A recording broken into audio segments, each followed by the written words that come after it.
நம்ம ஒரு ஒரு ஊர்ல ஒரு கிராமத்துல ஒரு அத்தை பையனும் மாமன் பொண்ணும் இருக்கிறாங்க. எப்படியே அத்தை பையனும் மாமன் பையனும். மாமன் பையனும் அத்தை பையனும் இல்ல, அத்தை பையனும் மாமன் பொண்ணும். அத்தை பையனும் மாமன் பொண்ணும். மாமன் பொண்ணு அத்தைக்கு பிள்ளை. சரியா? அப்ப வந்து அந்த மாமன் பையன் அத்தை பையன் பார்த்து எப்படி பாடுறான்னா, மாமன் பிள்ளை பாடுவான். அங்கிருந்து நான் வந்துட்டான், வீட்டுக்கு வந்து நின்றுட்டு இருக்கிறான். அவன் நின்றுட்டு இருந்தது வந்து சோத்துக்கு தான் வந்துட்டான்னு சொல்லிட்டு இந்த பிள்ளை என்னன்னு போடுறான்னா, வட்ட வட்ட பாறையிலே வரகரிசி தீட்டையிலே, அப்படியே வட்ட வட்ட பாறையில வரகரிசி தீட்டிட்டு இருக்கிறான்.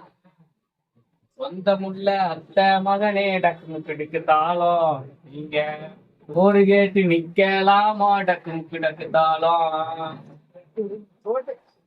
எப்படி தலைவர இங்க பேசு தலைவர. அப்ப நீ சோத்துக்கு தான் வந்து நின்றுட்டு இருக்கிற, நான் வேலையா இருக்கும்போது வந்து சோறு கேட்கறியேன்னு சொல்லிட்டு அத்தை புள்ள மாமா பையனை பார்த்து கேக்குறான். மாமா அத்தை பையன் என்னன்னு சொல்றான் மாமா பிள்ளைய பார்த்து, சொரண கட்ட மாமன் புள்ள சோரனுக்கு வேணாண்டி, சொரண கட்ட மாமன் பொண்ணே சோரனுக்கு வேணாண்டி, சொந்தமுள்ள அத்தை மகளே டக்கு முக்கு டக்கு தாளம், நீங்க சொத்த சொல்லி சொன்னா போதும் டக்கு முக்கு டக்கு தாளம். நீ சோறு எனக்கு போட வேணாம். அதாவது அதாவது தலைவரா, அதாவது நீ வந்து எனக்கு சோறு போட வேணாம், சொல்லு மட்டும் சொல்லு போதும், எப்படியே நான் உன்னை காதலிக்கிறேங்கிற ஒரு சொல்ல மட்டும் போதும் அப்படின்னு சொல்லியிருக்கான்.